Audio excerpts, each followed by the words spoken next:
Montaigne avec Étienne Damhomme. Bonjour. Bonjour. Merci beaucoup de nous accueillir aujourd'hui pour ce podcast autour de, de la chaire UNESCO dont vous êtes le titulaire, mais aussi en tant qu'enseignant-chercheur au laboratoire MICA, Médiation, Information, Communication et Art, titulaire de la chaire UNESCO Pratiques émergentes en technologie et communication pour le développement. Étienne Damhomme, vous explorez depuis plusieurs années les dynamiques médiatiques en Afrique, avec une attention particulière portée à la radio communautaire, aux pratiques numériques et aux récits ancrés dans des réalités locales, avec un travail qui s'inscrit dans une réflexion critique sur les formes de communication au service du développement et de la justice cognitive. Dans le but de vulgariser un maximum ce travail de recherche dans l'ombre, dans ce premier podcast, on va vous questionner sur les grands axes de ces recherches, l'enjeu de la communication dans les Suds, et le rôle des jeunes chercheurs, ainsi que la mutation induite par la mondialisation numérique et les technologies émergentes. Vous partagerez du coup votre vision sur l'avenir aussi de la chaire UNESCO et les intérêts des nouveaux récits pour repenser les imaginaires du Sud global. Alors pour entrer gentiment dans le sujet, est-ce que vous voulez bien nous dire quel est le thème principal déjà qui relie tous vos travaux de recherche au sein du laboratoire MICA ? Alors merci beaucoup. Je suis plutôt, si je dois résumer un peu, trouver un fil rouge de tous mes travaux, quels qu'ils soient, c'est les représentations sociales.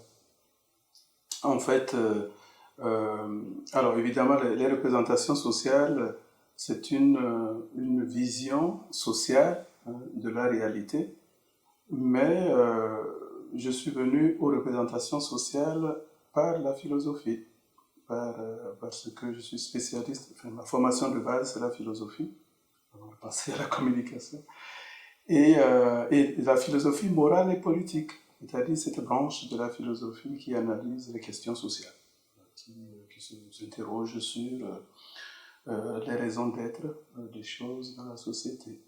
Voilà. Donc, c'est le fil finalement de toutes les questions que je me pose du point de vue des médias, mais d'autres points de vue également. Ok, pour bien comprendre pour ceux qui nous écoutent, est-ce que vous aurez des exemples de représentations sociales sur lesquelles vous avez peut-être travaillé ou que tout le monde connaît ? Tout à fait. Alors, je vais prendre ce que je suis en train de faire en ce moment. Je mène un projet de recherche qui est financé par la région Nouvelle-Aquitaine sur comment on va dire ça, la construction de l'opinion sur les jeunes migrants, en particulier ceux qui sont isolés. Et en fait, qu'est-ce que je cherche à travers ce programme-là, c'est d'analyser un peu tout ce qui circule dans la société et qui contribue à fabriquer l'opinion que les gens ont sur ces jeunes.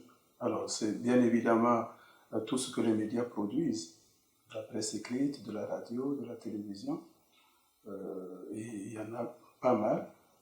Entre 2000 et 2023, j'ai identifié et récolté 37 000 articles. C'est énorme. Et puis c'est un sujet qui est de plus en plus présent aussi dans le quotidien des actualités. Absolument.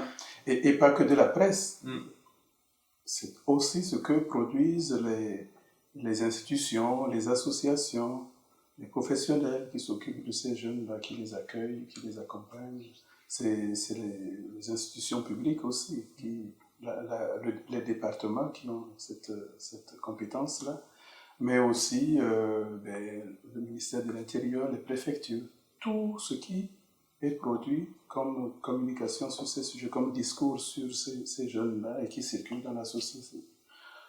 J'aurais bien voulu aussi voir un peu comment est-ce que les jeunes eux-mêmes contribuent, et malheureusement on ne leur donne pas souvent la parole. Et aussi bien les médias que les associations. On ne voit pas circuler la parole de ces jeunes-là. Or, c'est un point qui me semble important, qui aurait pu compléter un peu le corpus de tout ce qui circule pour permettre aux citoyens de se faire son opinion sur le sujet, ses représentations sur le sujet. Voilà un exemple donc, de ce que je fais en ce moment. Ouais, c'est tout à fait clair. Et dans les différents médias, vous avez parlé de la radio. Alors, en quoi elle continue de vous intéresser autant, même avec le développement du numérique et tous les autres formats en fait, de médias qui peuvent exister aujourd'hui? Plusieurs raisons. D'abord parce que c'est un média qui me surprend. On a prédit sa mort plusieurs fois et ce n'est jamais arrivé. Quand la télévision est arrivée, on a dit, bon, on a le son, on a l'image, maintenant, qu'avons-nous besoin de la radio? Et en fait, la radio, c'est très très bien porté.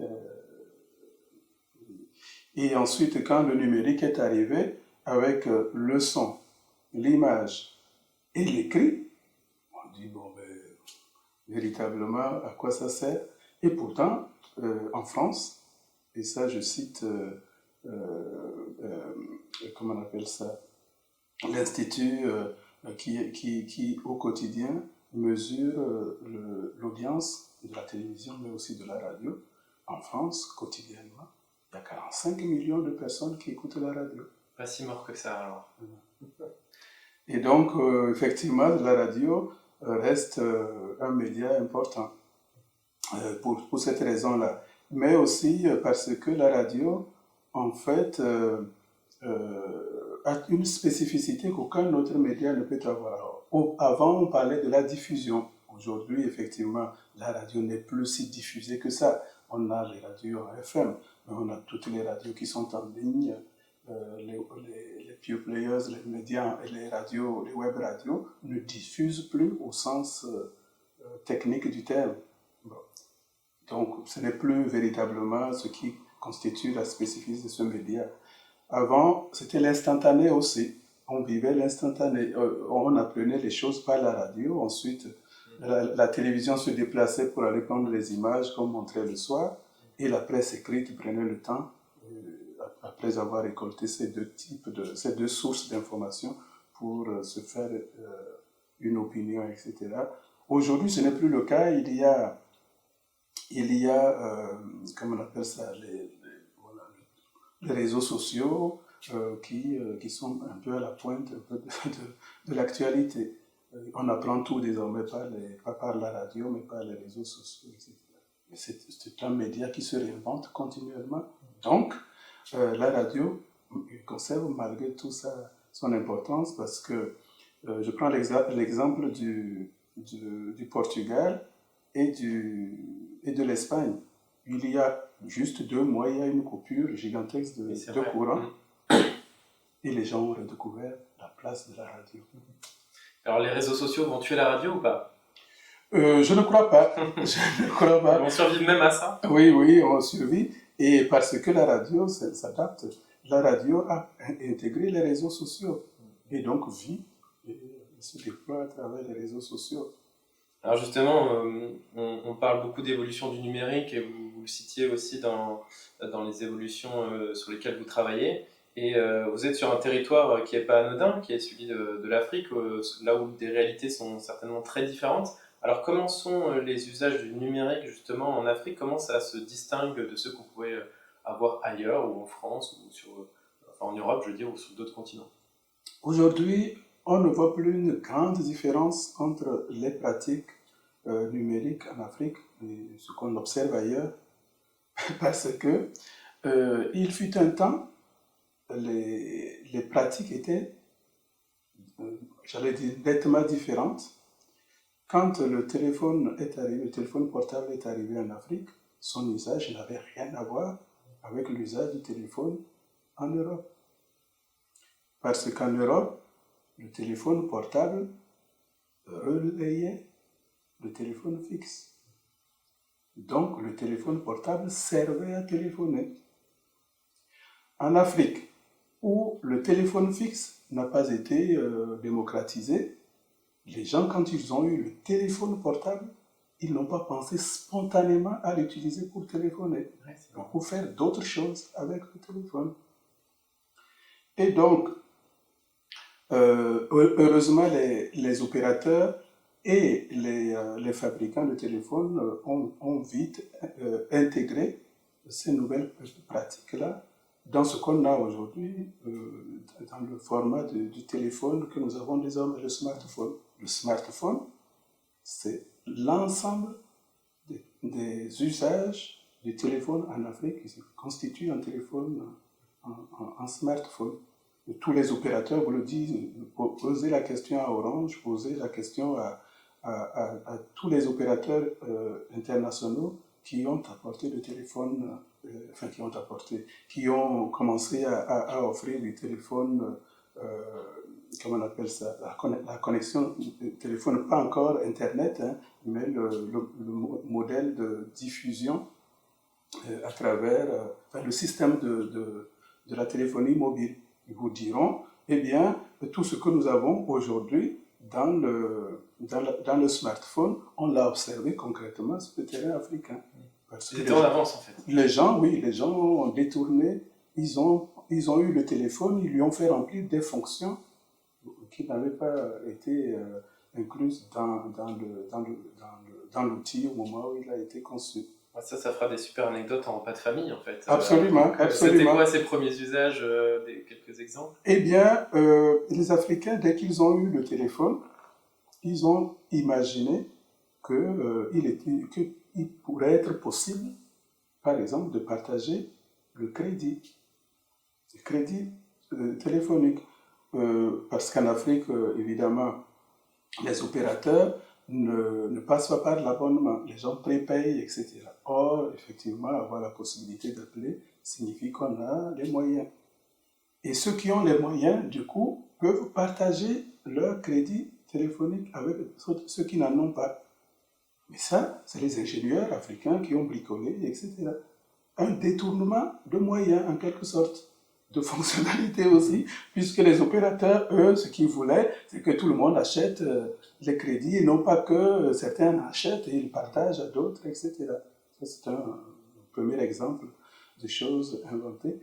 Et ensuite, quand les opérateurs de téléphonie ont commencé à donner aussi Internet, puisqu'avant cela, évidemment, l'Internet était via les satellites, ou alors, pour les pays qui sont au bord de l'Atlantique, c'était des câbles sous-marins posés là, et qui apportaient la bande passante depuis les pays occidentaux, européens en particulier. Eh bien, pour apporter un peu plus de connectivité, eh bien, les opérateurs ont commencé en Afrique à donner Internet via le téléphone, ce qui est arrivé ensuite, puisque nous on a connu plutôt ici les étapes de télécom, puis l'ADSL, et donc le reste est arrivé bien plus tard ici en Europe, alors qu'en Afrique, effectivement, donc la connexion via Internet est arrivée rapidement. Et là aussi, donc, le partage de la connexion Internet. Puis, le transfert d'argent, de crédit. C'est comme des cartes de crédit, en fait, là-bas, c'est les téléphones, finalement. C'est le téléphone. En fait, j'envoie juste le montant que je veux vous envoyer par le téléphone et vous allez dans le kiosque le plus proche de chez vous et vous retirez l'argent. En fait, les téléphones sont devenus des portefeuilles. C'est absolument. Deux fois plus handicapant de perdre son téléphone en Afrique. Oui, alors aujourd'hui, nos banques en France permettent désormais de payer un ami 50 € rapidement rembourser, etc. Mais c'est des pratiques anciennes en Afrique. Téléphoner, utiliser l'IP pour téléphoner, c'était... C'est hyper intéressant en fait, ils nous ont devancé largement comparé à l'Europe et on pourrait presque dire qu'ils nous ont inspirés. Alors explorons d'autant plus les travaux de recherche qui pourront peut-être nous inspirer aussi, puisque vous parlez de radio confessionnelle et de radio communautaire. Alors qu'est-ce que ça veut dire déjà, et est-ce qu'il y a des différences avec une radio qu'on pourrait allumer dans la voiture en France ou à la maison? Oui, on va dire que c'est un peu différent, mais pas tant que ça. C'est de la radio après tout, mais des radios effectivement qui ciblent des publics particuliers. En gros, la radio, comme on l'appelle en anglais, broadcasting, ça signifie semer à la volée. En gros, c'est pour ça que c'est un média de masse. Quand on diffuse, on diffuse et c'est tous ceux sur qui ça tombe, qui l'écoutent, etc., comme quand il pleut. Or, souvent, vous savez, il pleut aussi là où c'est pas utile. Par exemple, sur la mer, je ne sais pas si c'est utile, dans le désert peut-être, mais là encore, c'est surtout là où on cultive qu'il vaudrait mieux qu'il pleuve. Et donc la radio est un peu comme ça. Sauf que, eh bien, on a décidé de faire aussi ce que les Anglais appellent le narrowcasting, c'est-à-dire la diffusion ciblée. Et les radios confessionnelles et les radios communautaires jouent un peu ce rôle-là, en se disant, nous, on va cibler une communauté, alors, qui peut être une communauté, un groupe ethnique, un groupe religieux, je veux dire les chrétiens, les musulmans, et à l'intérieur de ces groupes-là, on va segmenter un peu plus. Ça peut être une langue, une radio qui décide de privilégier une langue, une culture. Ça peut être un territoire plus ou moins localisé, etc. Et voilà, c'est de ça qu'il est question. Et ce qui m'intéresse, c'est d'aller regarder un peu ce qu'offrent ces radios-là, ces stations de radio à leur public, et de voir un peu toutes les dynamiques de réception et de post-réception, c'est-à-dire ce que les gens font de ces médias-là, concrètement. C'est presque du marketing, en fait. Vous ciblez le public auquel vous faites écouter votre contenu, et puis... C'est pas de l'ordre du marketing, ça pousse à, déjà le terme marketing employé à l'égard de ces radios-là, c'est véritablement l'opposé, puisque c'est des radios qui refusent de se financer par la publicité, mais par la cotisation, les dons que les gens qui écoutent ces radios-là offrent pour permettre précisément la prise en compte de leurs besoins, de leurs préoccupations. Donc c'est vraiment au service de l'auditeur. Absolument, ce sont des radios. Elles sont faites, non, elles sont censées être faites de ce que les radios sont en mesure de faire, les stations sont en mesure de faire, celles qui impliquent véritablement les populations locales, eh bien, arrivent effectivement à faire émerger des récits locaux, à faire émerger des paroles spécifiques qui ne sont pas des paroles rapportées qui tomberaient d'en haut, etc., vers les populations, qui ne consistent pas uniquement à consulter les gens sur des sujets donnés, mais à demander aux gens de dire ce qui les intéresse, ce dont ils ont besoin, de poser les questions qu'ils ont à poser pour obtenir les réponses qu'ils veulent, etc. Donc je comprends que c'est vraiment une façon de valoriser en fait un territoire, des savoirs même locaux, replacer les citoyens d'un territoire ou d'un groupe au cœur de la discussion, leur donner la parole. Est-ce que pour vous c'est une façon finalement de redonner justement ce pouvoir aux citoyens, peut-être sur l'emprise potentiellement médiatique qu'il peut y avoir, et repenser la façon de consommer, de produire, de vivre tout simplement, en partant du citoyen et pas forcément de ce qu'il pourrait entendre ou voir d'ailleurs. Exactement, oui. C'est ce que le pédagogue brésilien Paulo Freire, dans les années 1970, avait produit un texte qui est devenu un peu le guide de ce qu'on appelle l'éducation populaire, et qui est devenu aussi en quelque sorte le point d'appui de toutes les théories qui ont été construites autour de la réception, c'est-à-dire toute l'analyse de la façon dont les gens consomment les médias et ce qu'ils font avec les médias, etc. Et évidemment donc l'impact entre guillemets de cela sur la capacité des gens, la capacitation des gens par la radio. Et donc l'octroi du pouvoir véritablement aux gens. L'empowerment, comme on le dit en anglais. C'est véritablement ce qui est recherché à travers les radios communautaires, faire en sorte que eh bien, les populations, les citoyens puissent acquérir bien évidemment des connaissances, mais en produire aussi et valoriser surtout les savoirs locaux, en particulier donc les récits qui sont transmis par la parole, par l'oralité. Et en cela, la radio, c'est quelque chose d'assez formidable, puisque, en fait, la radio est dans son élément en Afrique, puisque l'oralité reste encore ce qui prime. L'écrit existe, bien évidemment, mais l'écrit est circonscrit en quelque sorte. C'est véritablement l'oralité qui domine, et tout se transmet via la parole. Et donc, la radio décuple un peu toutes ces possibilités-là, tout en donnant la possibilité aux gens, effectivement, de valoriser la culture locale à travers des chansons, mais aussi à travers des récits de toutes sortes. Qui eût cru que la radio était donc un de nos meilleurs outils d'empouvoirment des populations. C'est hyper intéressant. En tout cas, moi, je découvre ce levier et j'espère que ceux qui nous écoutent le découvrent aussi, parce que il faudrait en parler aux associations militantistes, quoi. Il y a quelque chose à faire autour de la radio. Merci beaucoup, Monsieur Damhomme, pour poser le décor, voilà, de vos travaux de recherche et de tous les apports aussi de ces approches scientifiques. Il y a une autre approche qu'on a envie de savoir aujourd'hui, de poser la question autour de la chaire UNESCO, dont vous êtes le titulaire. Alors ça va être le sujet qui va nous intéresser là pour les prochaines minutes.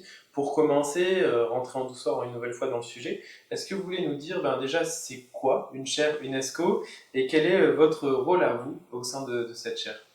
Alors, oui, avant de vous dire ce que c'est, je vais quand même un hommage à mon prédécesseur, au professeur Alain Kiyendou, qui a fondé cette chaire en 2014. Donc j'ai repris à partir de 2023 parce que le professeur Alain Kiyendou est allé sur d'autres missions qui sont en quelque sorte incompatibles avec la gestion d'une chaire et la participation active à un laboratoire de recherche. Alors, c'est quoi une chaire? Une chaire, c'est un label que donne l'UNESCO à un chercheur, parce que l'UNESCO reconnaît effectivement la contribution de ce chercheur-là autour d'une thématique qu'il a choisi de mettre en exergue aux missions essentielles de l'UNESCO, l'éducation et la formation, l'éducation et la promotion de la culture. Et donc, une chaire UNESCO n'est acceptée que parce que l'UNESCO voit à travers ses travaux, à travers ses objectifs, mais aussi à travers son réseau de chercheurs construit par effectivement son promoteur, eh bien, une contribution dans tel ou tel domaine de ses préoccupations. Et pour le coup, donc, la chaire pratique émergente en technologie et communication pour le développement a été reconnue par l'UNESCO comme étant une source comment dire ça, une de ces sources pour savoir un peu comment fonctionnent les technologies aujourd'hui, en particulier les usages, les enjeux sociétaux de ces usages-là.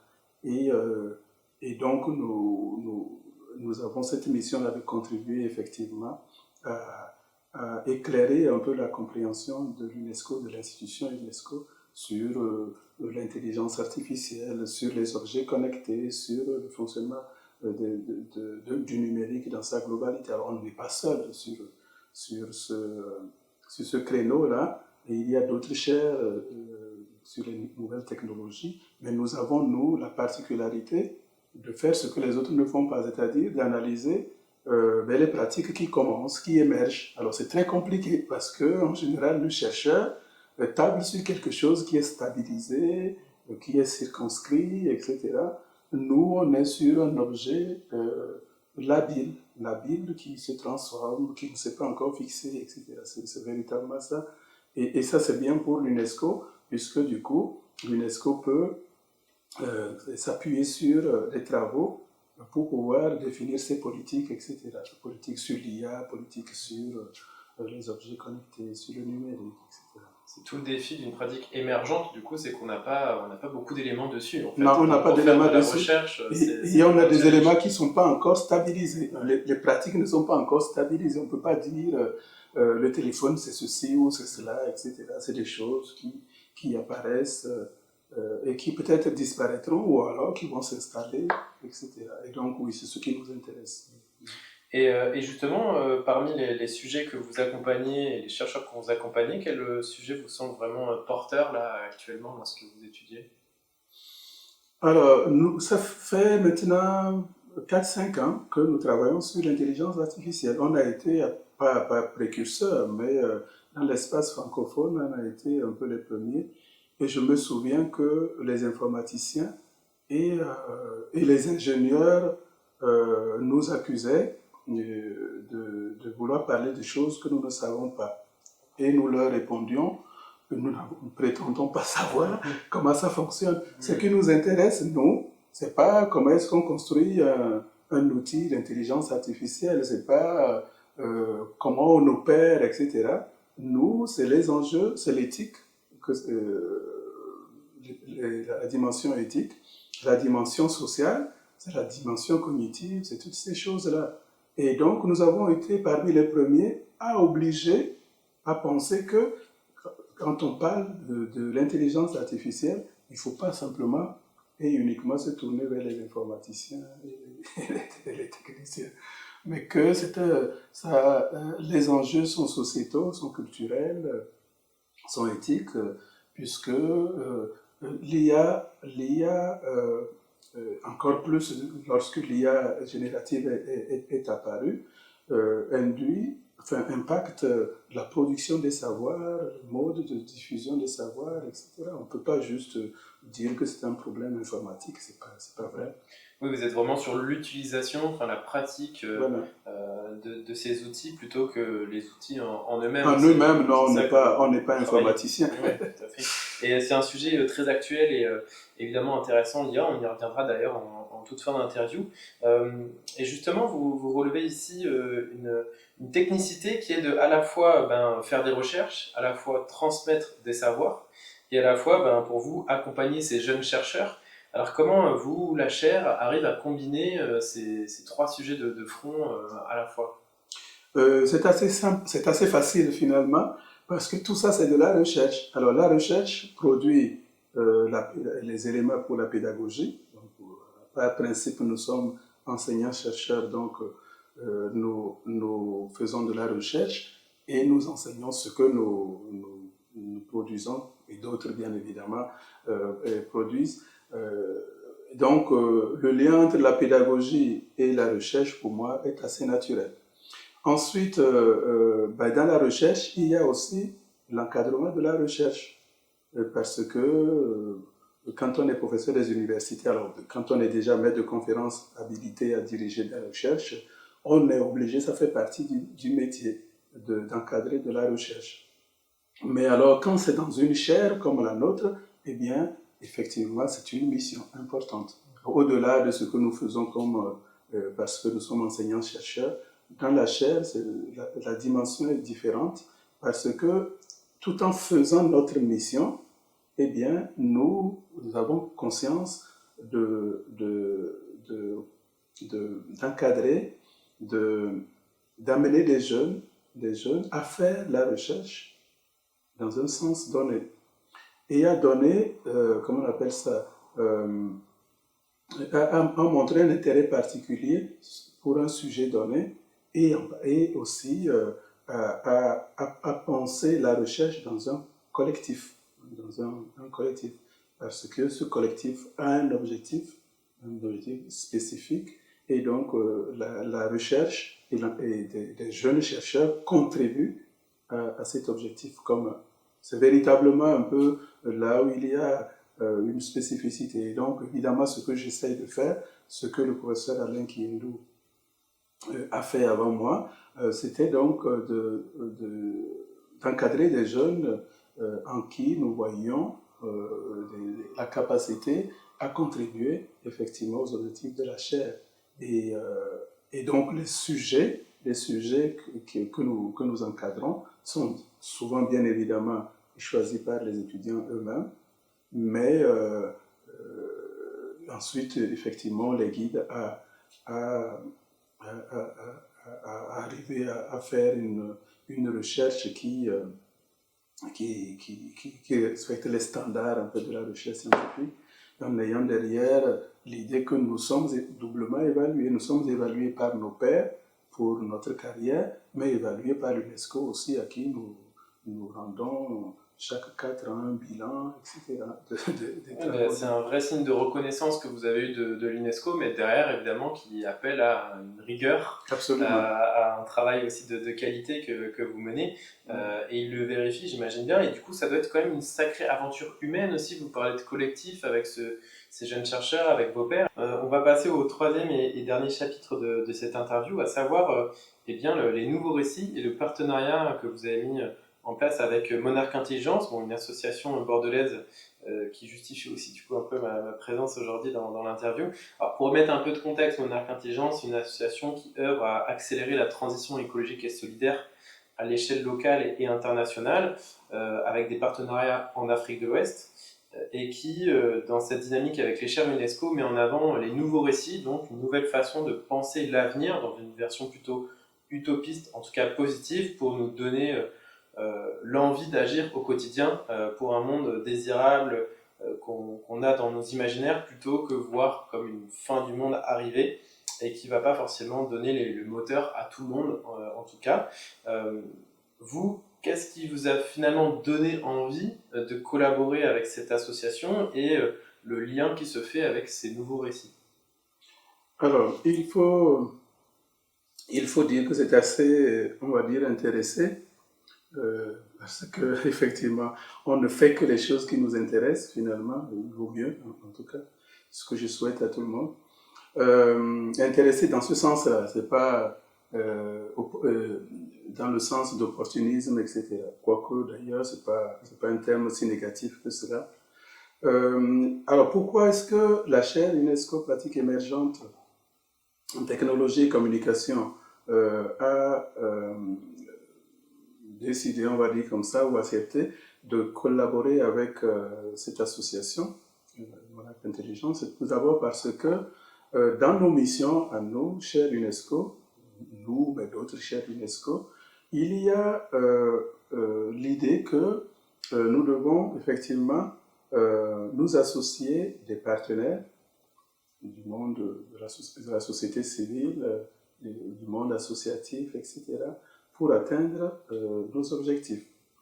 Normalement, chaque chaire UNESCO est censée avoir une formation, donc adosser une formation à la recherche et pour pouvoir assurer la partie formation d'une chaire UNESCO. C'est la mission de l'UNESCO Éducation. Mais aussi est censé avoir des partenariats dans le monde associatif, de façon effectivement à à partager ces missions-là avec une association, des associations. Et alors la chaire UNESCO a des membres associés, mais dans le domaine de la recherche uniquement. La chaire UNESCO labellise une formation dans une université ivoirienne, donc le volet formation est assuré, mais on n'avait pas encore, alors qu'on a collaboré avec l'association, une association d'informaticiennes, donc des femmes, au Costa Rica, sur la Badjou. Eh bien, mais c'est à travers, en quelque sorte, c'est une association portée par une collègue d'une université. Et on n'est pas, et cette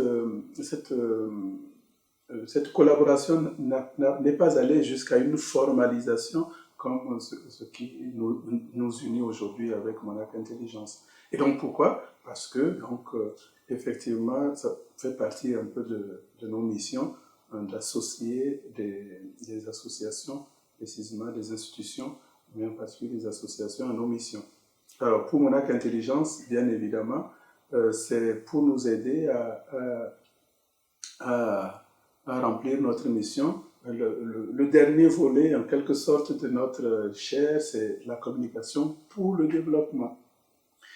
Et aujourd'hui, effectivement, sans m'attarder sur la dimension communication pour le développement, mais si je vais m'arrêter un peu sur la question du développement, c'est le développement durable, c'est pas le développement social, bien évidemment, culturel, et on est en plein là-dedans, mais le développement durable, et nous avons le sentiment que nous n'avons pas assez travaillé cette dimension-là. Et donc, notre association à Monac Intelligence, notre contribution à Monac Intelligence vise à développer un peu ce volet-là de nos missions, qui restent des missions importantes, mais que nous ne pouvons pas porter toujours tout seul. Et donc, voilà, c'est pour ça que nous tournons vers Monac Intelligence. Donc, on est à la fois sur sortir, on va dire, du cercle universitaire pour s'associer à la société civile, et à la fois sur ces logiques de transition et de développement durable. Et d'ailleurs, le lien est tout fait, puisque l'association s'appuie sur les objectifs de développement durable, qui sont eux-mêmes posés par l'ONU en 2015. Donc, évidemment, le lien à l'UNESCO est même enraciné, on va dire, dans l'histoire de l'association. Du coup, pour vous, quelle est la place de ces ODD, donc les objectifs de développement durable de l'ONU, l'UNESCO, pour une chaire UNESCO, enfin voilà, quel est le lien autour peut-être de la pédagogie, autour de la diffusion, autour de la formation? Comment vous faites ce lien entre le choix de l'association à travailler des ODD et vous à être une chaire qui représente finalement les actions de l'UNESCO? Ben, c'est ce que vous venez de dire. C'est-à-dire donc que alors notre contribution à nous, c'est d'intégrer un peu ces objectifs-là dans la pédagogie. Alors, dans mon université, et ça c'est très bien parce que, alors c'est une impulsion ministérielle, hein, mais voilà, tout le monde ne s'en saisit pas. Et je suis heureux que dans mon université, cette année, on ait décidé, à la partie de la rentrée prochaine, à mettre en place des enseignements imposés à tout le monde, et en particulier, bon, c'est en licence que c'est obligatoire. Ensuite, l'invitation est faite aux responsables des formations en master de l'intégrer d'une certaine façon aussi. Donc, à intégrer cela dans la pédagogie, afin que les étudiants soient sensibilisés. Et plus que sensibilisés, ils sachent de quoi ils retournent véritablement quand on parle de ces sujets-là. J'en suis heureux parce que c'est une préoccupation que nous avions dans la chaire. Mais la chaire, en fait, c'est un laboratoire de recherche. La chaire n'a pas de formation comme ça et surtout ne dirige pas une université, un département pour pouvoir imposer des vues de ce type. Et donc, c'est pour cela que, en tant que directeur d'une UFR, doyen d'une faculté, eh bien, je suis très heureux de pouvoir faciliter la mise en œuvre de la pédagogie autour des ODD et du développement durable et des transitions numériques, transitions environnementales, effectivement. Et donc, c'est aussi pour ça que pour nous, c'est important de nous appuyer sur les acteurs du développement durable et en particulier donc les acteurs qui contribuent à la pédagogie, même si toutes les interventions de Monac Intelligence ne se déroulent pas en situation dans des groupes d'étudiants, etc., puisque vous visez le citoyen de façon générale.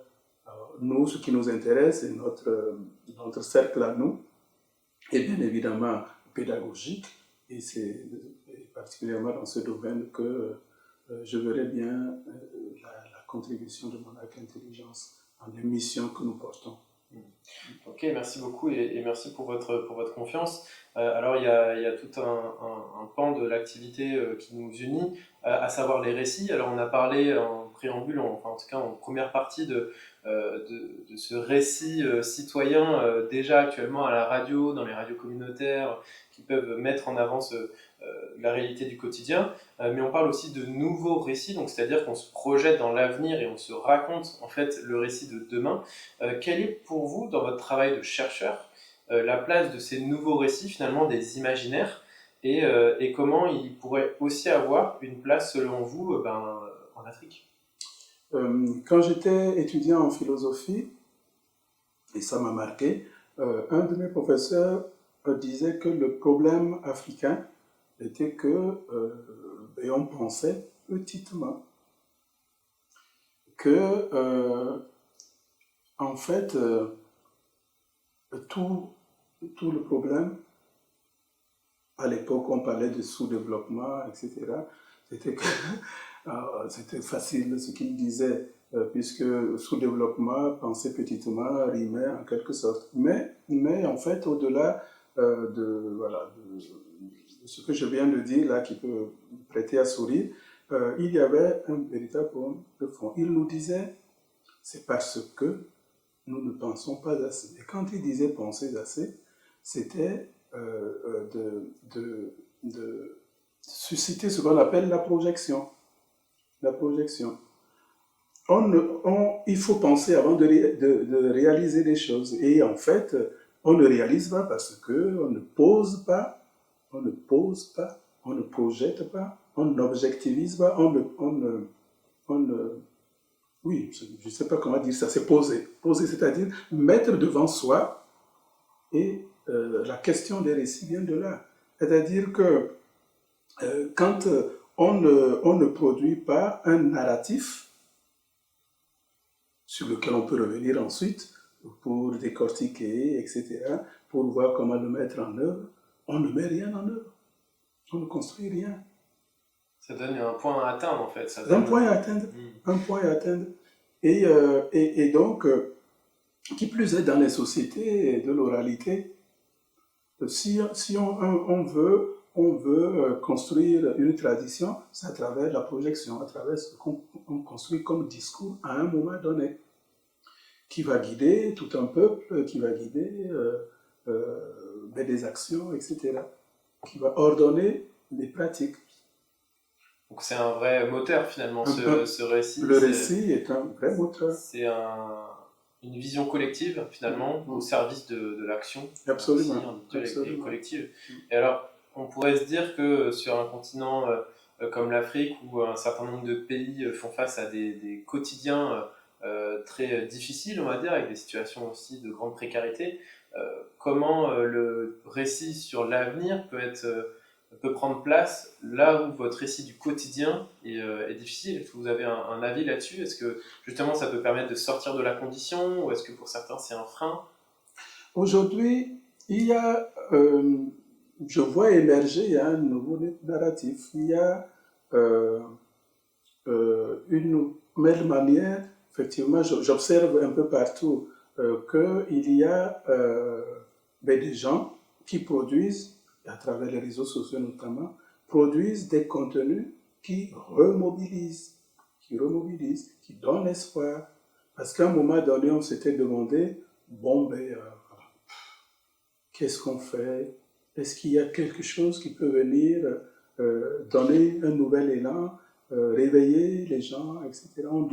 On disait souvent, quand l'Afrique s'éveillera, on a l'impression que ça n'arriverait jamais. Or, il se trouve qu'aujourd'hui, je détecte un peu partout des paroles d'espoir, des récits qui remobilisent, qui réveillent progressivement. Et ça, c'est important parce que vous dites...